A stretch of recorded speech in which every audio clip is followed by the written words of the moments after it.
दिन बाद कोलकाता केस ने पकड़वाया। बड़ा रैकेट, सामने आए ऐसे नाम और सबूत सुन हिल गई सीबीआई। दरिंदों ने डॉक्टर बेटी के साथ जो किया सुनकर आपका भी खून खौल जाएगा, आपकी भी रूह कांप जाएगी।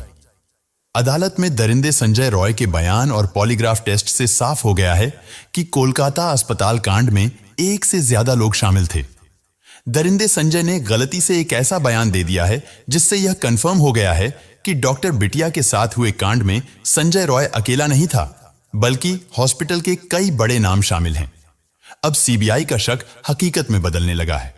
इतने बड़े बड़े लोग इस घटना में शामिल हैं जो कि इस केस को बंद कराने में अपनी सारी पावर, अपना सारा पैसा पानी की तरह बहा रहे हैं। गवाह खरीद लिए जा रहे हैं, सबूत मिटाए जा रहे हैं। जहां वारदात हुई थी वहां रिनोवेशन के नाम पर सारे के सारे सबूत खत्म कर दिए गए, सीसीटीवी कैमरों से भी छेड़छाड़ की गई। लेकिन इन सब के बावजूद भी अब सीबीआई के हाथ एक बड़ा सबूत लग गया है। अब यह साफ होने लगा है कि डॉक्टर बेटी के साथ दरिंदगी में तकरीबन 7 लोग शामिल थे। इस भयंकर खुलासे में बताया गया कि करीब 7 लोगों ने शराब पीकर पीड़िता के हाथ को कसकर पकड़ा, उसे मारा पीटा और उसके साथ गलत काम किया। खुलासे में यह भी दावा किया गया कि 7 लोगों में से 2 ने महिला की टांग पकड़कर जरा संध की तरह अलग कर दी। लेकिन यह तो कुछ भी नहीं है। आगे ऐसे ऐसे खुलासे हुए जिसके बाद यह साफ हो गया कि यह काम अकेले संजय रॉय का नहीं था, बल्कि इसमें कई लोग शामिल हैं। अब प्रिंसिपल संदीप घोष समेत 7 लोगों का बचना नामुमकिन है। यह सब कुछ जानेंगे विस्तार से, लेकिन वीडियो में आगे बढ़ने से पहले आपसे एक ही रिक्वेस्ट है कि अगर आप भी इस डॉक्टर बिटिया को इंसाफ दिलाना चाहते हैं तो वीडियो को बिना स्किप किए लास्ट तक जरूर देखें। डॉक्टर बेटी के लिए, उस बेचारी बिटिया के न्याय के लिए कमेंट बॉक्स में एक बार justice for Kolkata female doctor जरूर लिख दें। दोस्तों, कोलकाता में डॉक्टर बेटी के साथ हुए दुष्कर्म को लगभग 20 दिन हो चुके हैं, लेकिन अभी भी डॉक्टर बिटिया को इंसाफ नहीं मिला। अभी भी उन दरिंदों को फांसी नहीं हुई। कुछ तो जेल में है और कुछ लोग आजादी से घूम रहे हैं। दोस्तों, अदालत में दरिंदे संजय रॉय ने वो कबूल कर लिया है जिसके इंतजार में पूरा देश था। पूरे भारत को यह पता था कि यह काम एक बंदे का नहीं है और यह संदेह अब हकीकत में बदलते हुए दिख रहा है। इस में कोई एक नहीं बल्कि तकरीबन 7 लोग शामिल हैं और सब कुछ पूरी प्लानिंग से किया गया था। इसी कारण से सीबीआई फुल एक्शन में आ गई है और कोलकाता डॉक्टर बेटी केस में 7 आरोपियों का पॉलीग्राफ टेस्ट शुरू हो गया है। उधर सीबीआई के अनुसार बिना दरवाजे वाले सेमिनार हॉल में डॉक्टर बेटी के साथ जो हुआ, उस बिटिया की चीख किसी को सुनाई क्यों नहीं दी। अब सीबीआई यह जानने की कोशिश कर रही है कि अपराध को बिना किसी बाधा के कैसे अंजाम दिया गया। क्या कोई व्यक्ति सेमिनार हॉल के बाहर निगरानी कर रहा था? सीबीआई यह भी देख रही है कि सेमिनार हॉल से कोई चीख या फिर शोर क्यों नहीं सुनाई दिया। इन सभी तथ्यों से यही साफ होता है कि डॉक्टर बेटी के साथ दरिंदगी सेमिनार हॉल में नहीं बल्कि कहीं और की गई थी। उन्हें किसी और रूम में जमकर मारा पीटा गया और फिर जब उसकी सांसें चलनी बंद हो गई तो उन्हें सेमिनार हॉल में लाकर के रख दिया गया, जिसके बाद उनके शरीर को दरिंदे संजय रॉय के हवाले कर दिया गया। लेकिन अब संजय रॉय ने अदालत और पॉलीग्राफ टेस्ट में जो बयान दिया है उससे यह साफ हो गया है कि वो अकेला नहीं था, बल्कि इसमें कई लोग शामिल थे। अदालत में दिए गए संजय के बयान को तो जानेंगे ही, लेकिन उससे पहले सबसे भयंकर खुलासे को देखते हैं जिसमें 7 लोगों के शामिल होने का दावा किया जा रहा है। दरअसल सोशल मीडिया पर एक पोस्ट में दावा किया गया है कि कोलकाता के आरजीकर मेडिकल कॉलेज और अस्पताल में हुए डॉक्टर बेटी की हत्या संजय रॉय ने नहीं बल्कि अस्पताल के साथ ट्रेनी डॉक्टर ने की थी और इन सब में अस्पताल का प्रिंसिपल भी शामिल है। मेरी बात जरा ध्यान से सुनिए, फिर अंत में सब कुछ क्लियर हो जाएगा। इस पोस्ट में कहा गया है कि इन ट्रेनी डॉक्टरों ने पहले डॉक्टर बेटी के साथ दरिंदगी करी और फिर उसकी टांगों को बेरहमी से चीर दिया, जैसे महाभारत में जरासंध के साथ किया गया था। भीम ने इसी तरीके से जरासंध का कत्ल किया था।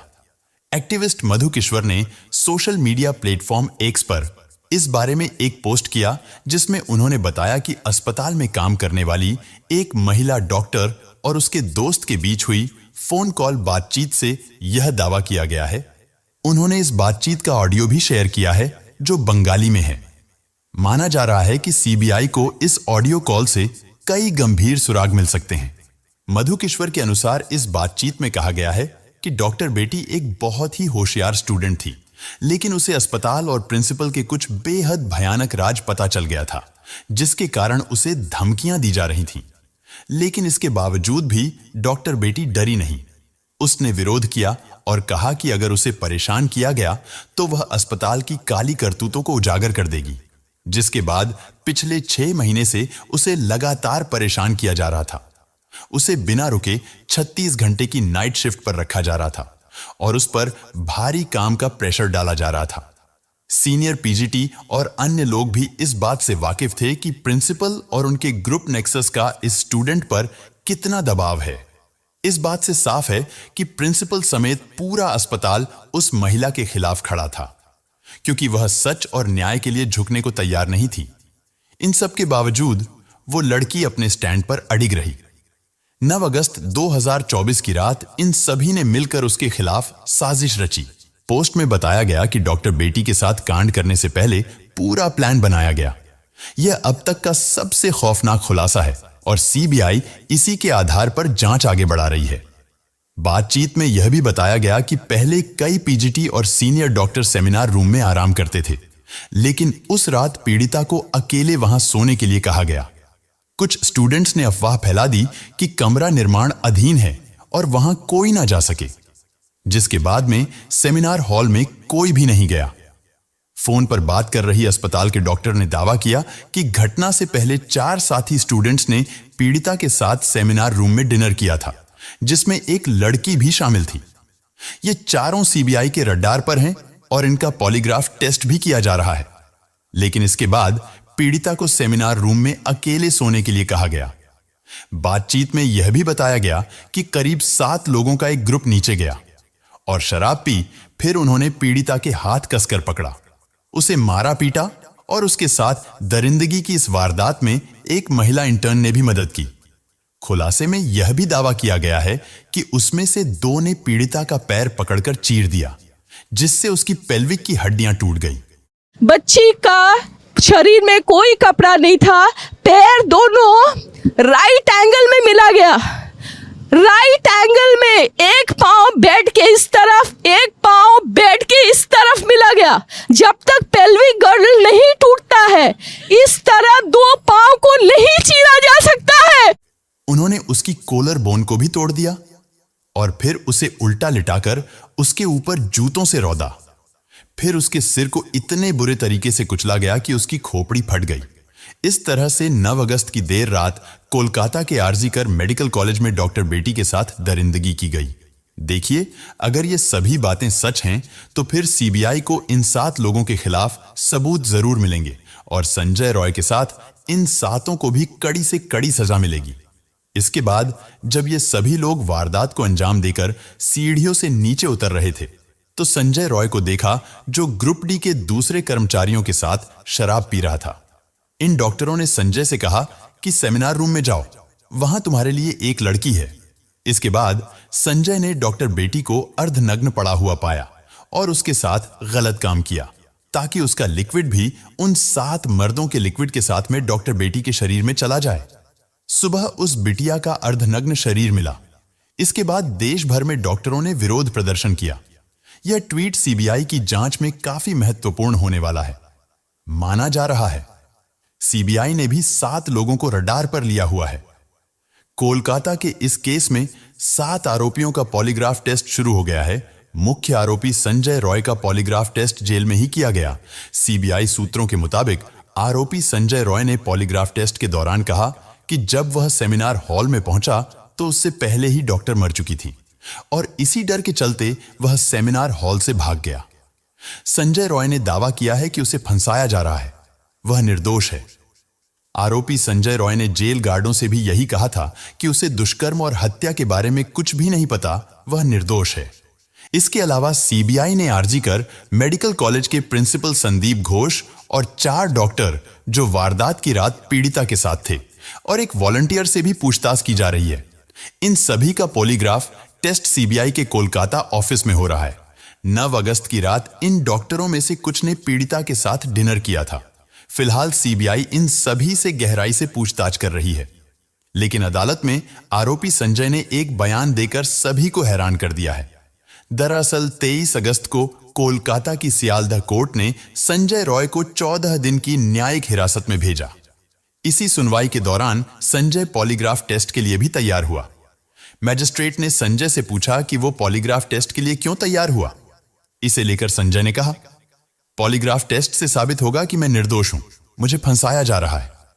संजय के इस बयान ने बवाल खड़ा कर दिया है, क्योंकि वह खुद को निर्दोष बता रहा है। इसका मतलब साफ है कि इस कांड में कई लोग शामिल हैं।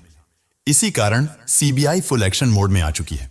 सीबीआई का मकसद इन कर्मचारियों के बयान को जांचना है, क्योंकि सीबीआई बाकी मेडिकल रिपोर्ट्स जैसे कि पीड़िता के शरीर से लिए गए बाकी सबूतों को सीधे तौर पर घटना से जोड़ने में नाकाम रही है।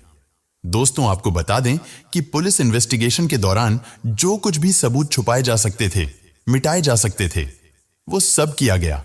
बड़े बड़े लोग, बड़े पैसे वाले लोगों ने इस केस को दबाने की खूब कोशिश की, लेकिन जब से ये केस सीबीआई के हाथ आया है तब से उनके भी पसीने छूट गए हैं। मगर सीबीआई को कुछ सबूत हाथ नहीं लग रहे, क्योंकि उन्हें पहले ही मिटा दिया गया था।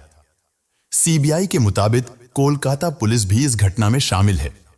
अब सीबीआई जानना चाहती है कि क्या इन चारों डॉक्टरों ने सबूतों के साथ कोई छेड़छाड़ की थी, या फिर ये किसी बड़े षड्यंत्र का हिस्सा थे।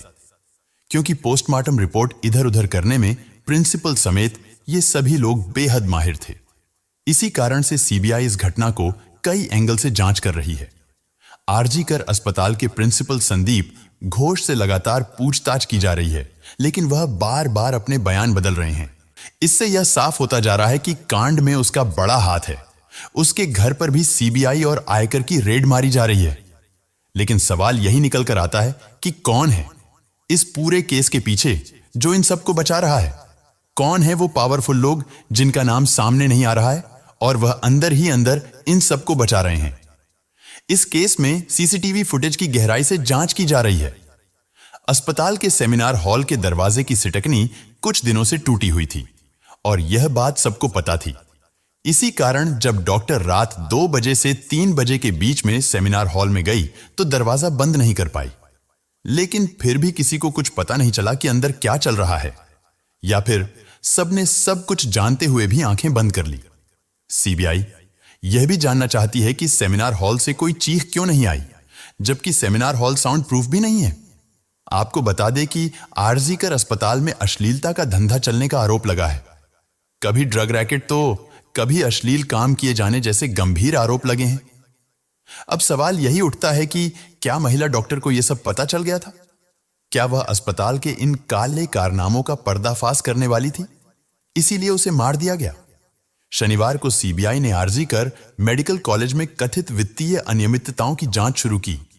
वहीं अदालत ने सीबीआई को 3 सप्ताह के भीतर इस जांच की प्रगति रिपोर्ट पेश करने का निर्देश दिया है।